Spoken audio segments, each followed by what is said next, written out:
Good morning, good afternoon, or good night, or whenever the heck you're watching this. I hope you're having a fantastic day. This is Cyberspace, Mr. Rob Speciale, here at the Zero X feed, and we are going to do yet another deep dive as we tackle another topic for AP Cybersecurity. And this topic, as soon as I can figure out how to click to the next slide, here we go, is suspicious website logins. And really, this topic is an interesting one because I don't know why they named the topic this, when a lot of it has to do with the basics of making passwords.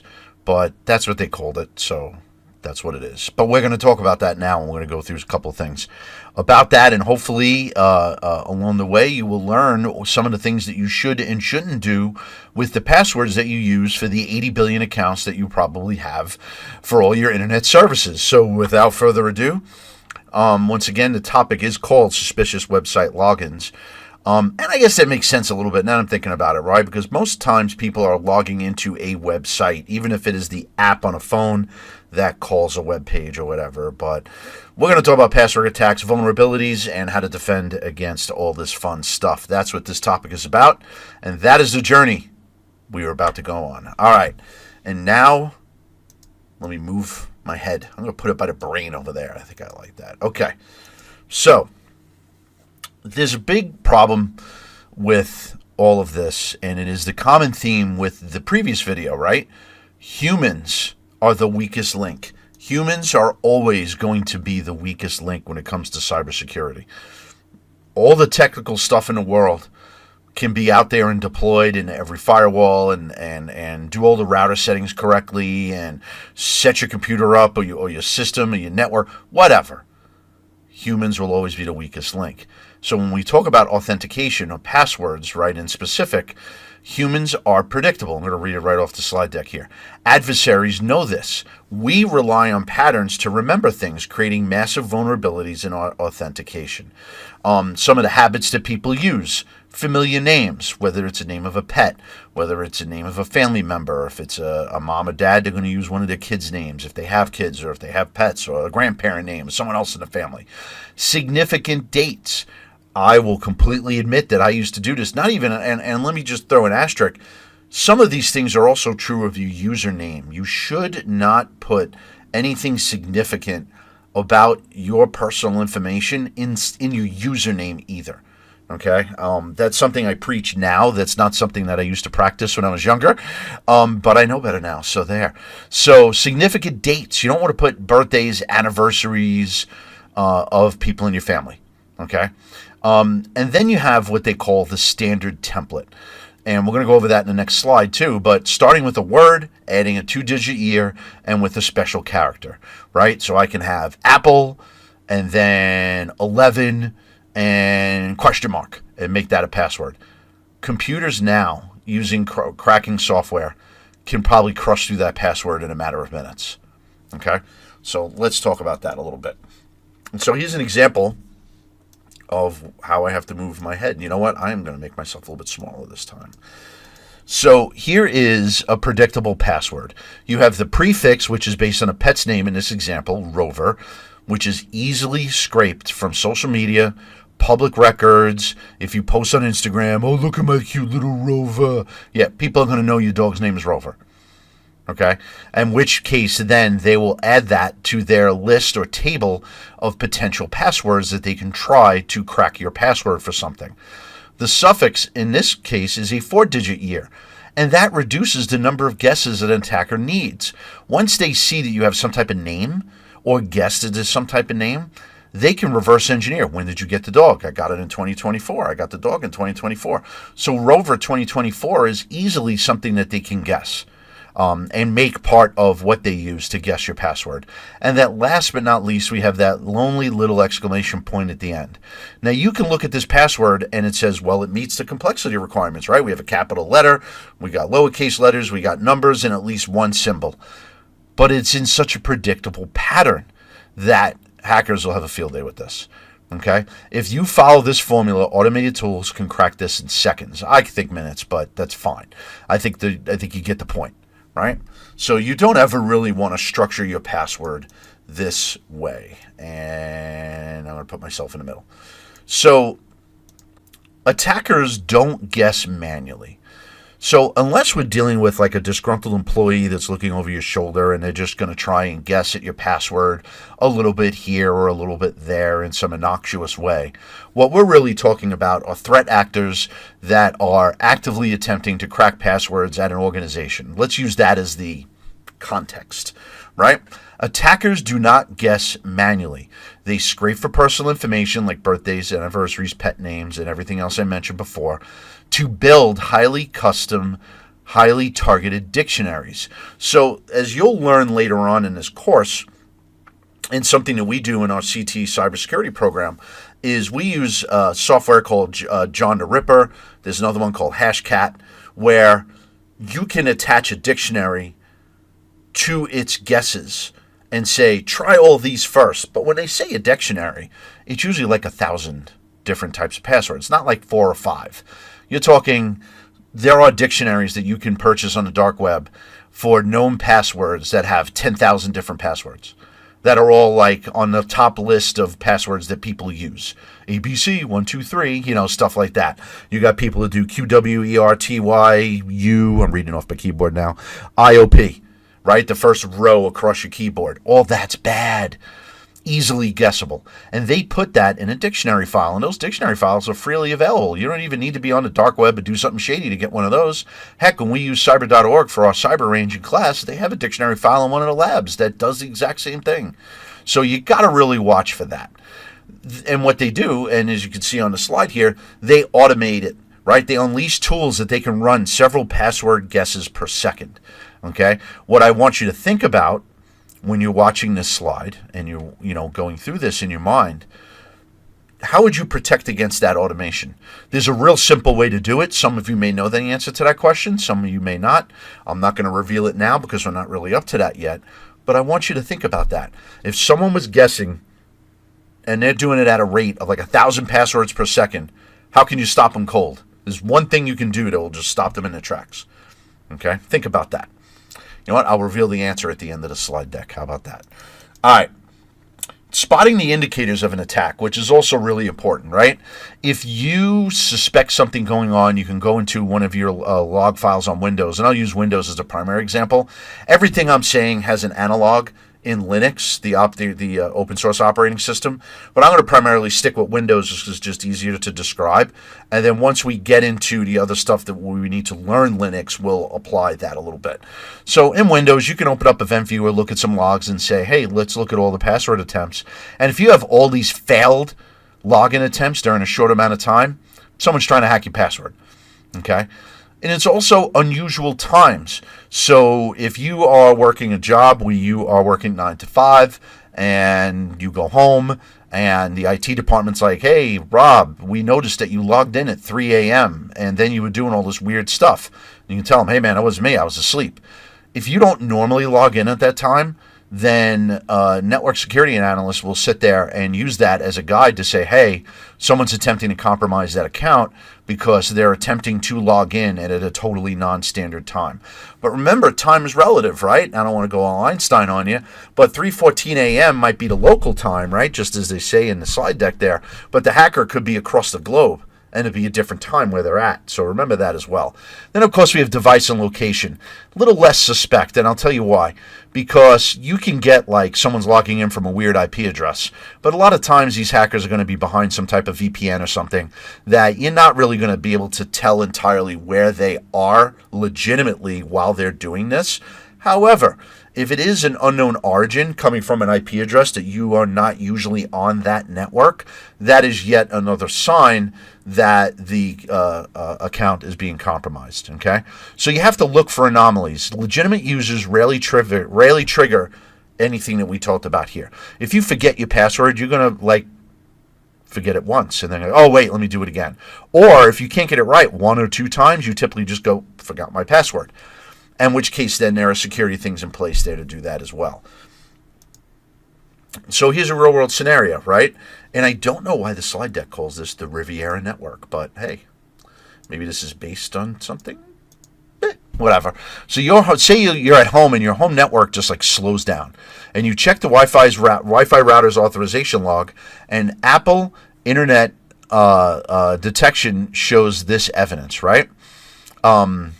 I said Apple. It says apply on there, and I'm not re-recording this video at this point. Sorry. So your home network is slow. You check the Wi-Fi router's authorization log. Apply your IOC. I wonder what they mean by IOC. It's not a standard. Oh, indicators are compromised. IOC. Ha! You learn something new every day. So apply your identifiers of compromise detection to this evidence. And you're looking at that log, and look, someone logged in for this IP address. It's at somewhat standard times. This one could be standard. It's during the day, 3:14 a.m. from an IP address that looks nothing like the rest of them. I would almost say this other one, entry number 4, looks a little suspect, but you would investigate that along with this one. Everything else looks kind of standard. This one is the one that rings bells because it's 3:14 in the morning. At least 11:13 is still during the workday. Okay? I personally would investigate 4 and 5, do some geolocation on that IP address and say, oh, yeah, that's Cox Communications in North Las Vegas. I was at a client's location at that time, so that was me. And you can rule it out, as an example. Okay? Being able to read a log file like this, by the way, is going to be really important the next time we do FRQ Fridays. I'm going to post this video tonight. I'm going to try and, I'll talk about that at the end. But when we talk about FRQs, right, one of the sources will be a log file that looks just like this.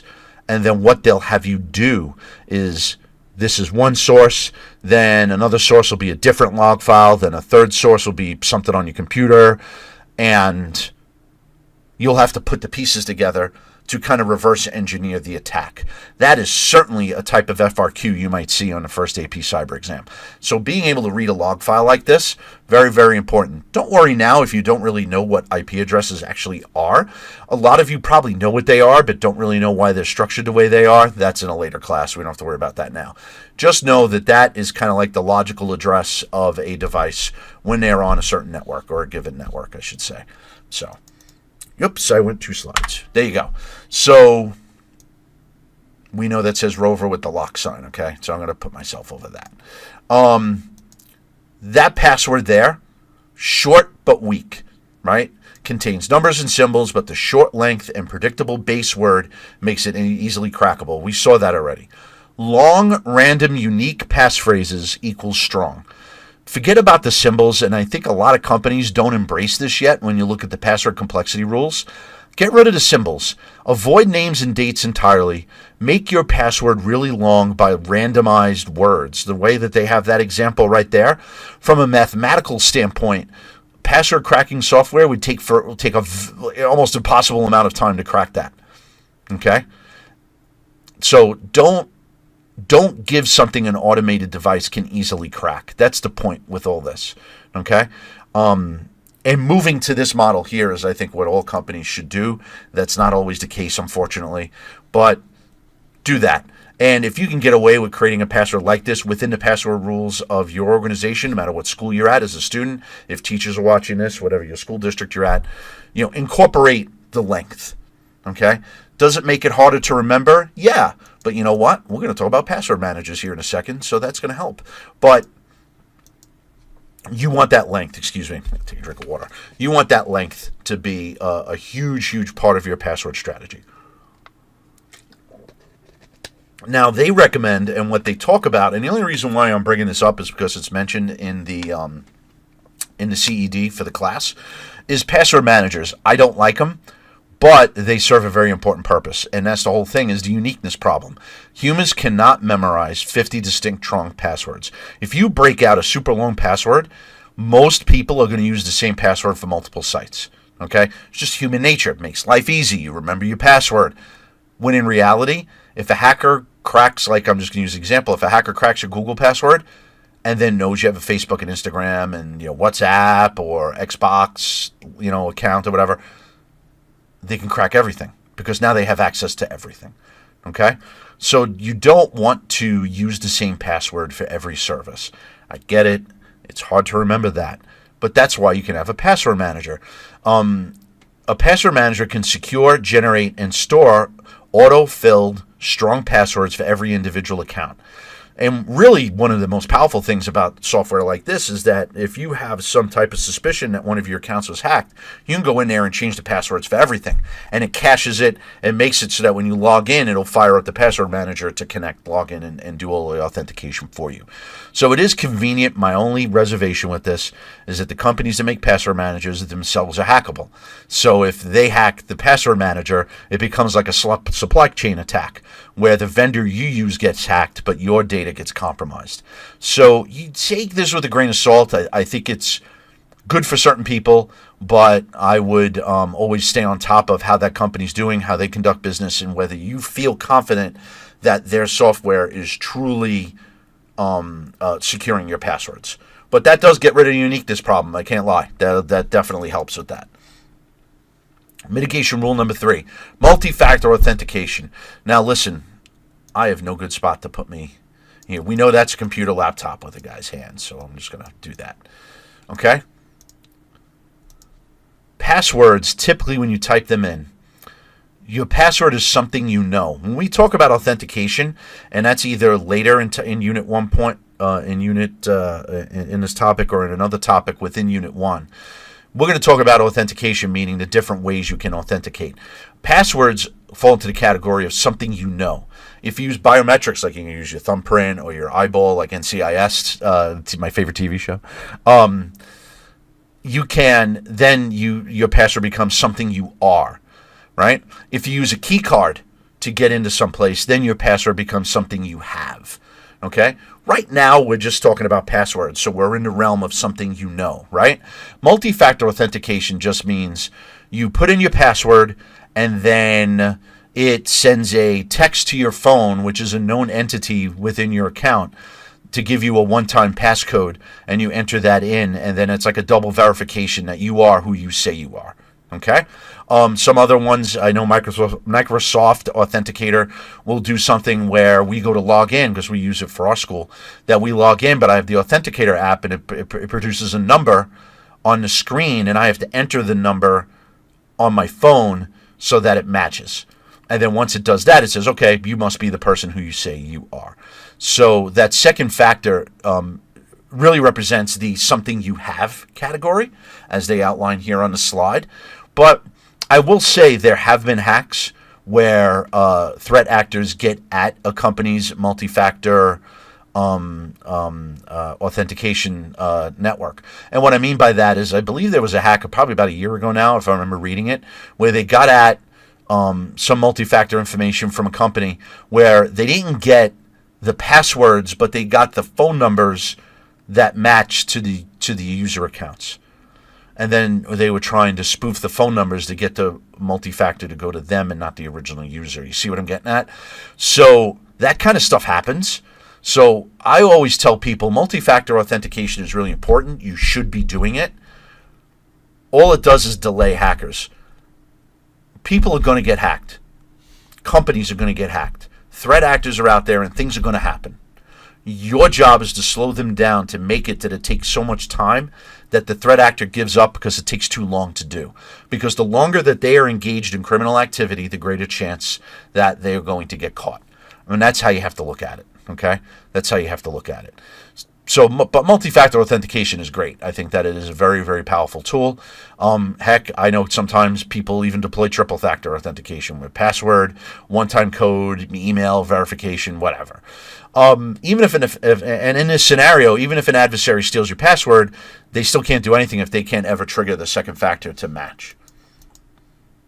So here's kind of like this is no good place for me in this synthesis of authentication matrix. Make myself small there. So this is just a matrix that shows, if your password is weak, the threat level is critical if your password type is predictable and you're not using two-factor. If you're using a much longer passphrase, but you still disable multi-factor, you're doing better, but it's still kind of like a moderate threat level. You're highly secure when you have a unique random string stored in a password manager, or at very least a long passphrase, in my opinion, and you have multi-factor set up. If you got all those things, you're pretty much securing yourself as best you can. Okay, we're still trusting internet companies to do this stuff. So if Google gets hacked, or take a look at what happened a couple weeks ago as I record this, today is May 21st. We're only 2 weeks away from the Canvas hack, right, where they compromised that service. And according to Canvas, they didn't get passwords, but how do you know they're still not in there and that they're working on getting the passwords? You don't know. So when stuff like this happens, you also want to change your password. I always recommend that. But if you do these things, you're protecting yourself really as much as possible. And that is the end of this video. That one went like relatively quick. But let's kind of review what we were talking about a little bit, right? You want to make your cat passwords have nothing to do with yourself personally. Do not use any personal information. Don't use any important dates. Don't use a common year. And then just tag on a symbol at the end. That is the most common structure of a password, and it's no good. Okay? You want to use long passphrases of words that are not connected to each other at all, and most importantly, not connected to you. You want to use multi-factor authentication. Okay? That way you're providing something you know, your password, as well as something you have, that one-time code via a phone or email or anything else. Okay? And the recommendation is a password manager. I have to mention it because it's part of the AP, but a password manager can then coordinate creating secure enough passwords and being able to rotate them on the fly and save them from multiple different services, I think is very strong, right? And it adds to your personal security. So I can't stress enough how important this is. Whether you go on to work in technology or not, you are a much more informed person operating in society by knowing these rules. So I desperately want you to pay attention to this, not just for the AP exam, which, is important as well, but for life, for like having good best practices when you use technology and you use your computer. You can find us on Instagram at 0x_feed. You obviously found us on YouTube if you're watching this, but we have our YouTube channel. You can email me at rob@0x-feed.com, and our website is www.0x.feed.org, where you can find all of these YouTube videos. I have the page automatically updating, so it all goes there. And I also have my link to Teachers Pay Teachers. So if I have teachers watching this, I have content that I am providing for sale for teachers to teach AP Cybersecurity. As of this date, I finished Unit 4. I'm about to upload Unit 5, hopefully this weekend, before we take off for summer break and go on vacation for a little bit. But I'm going to be posting for a while. I'm going to stage a couple of posts and everything. So while I'm away, I'll have content up there. So do not fear. We're going to do some cyber. This is what I wanted to say before when I was in the middle of the other slide. The next video I'm going to do, I'm going to start a playlist on here that's just going to do cyber AI and tech news. I'll probably cover a little bit about PC gaming as well, because that's one of my loves.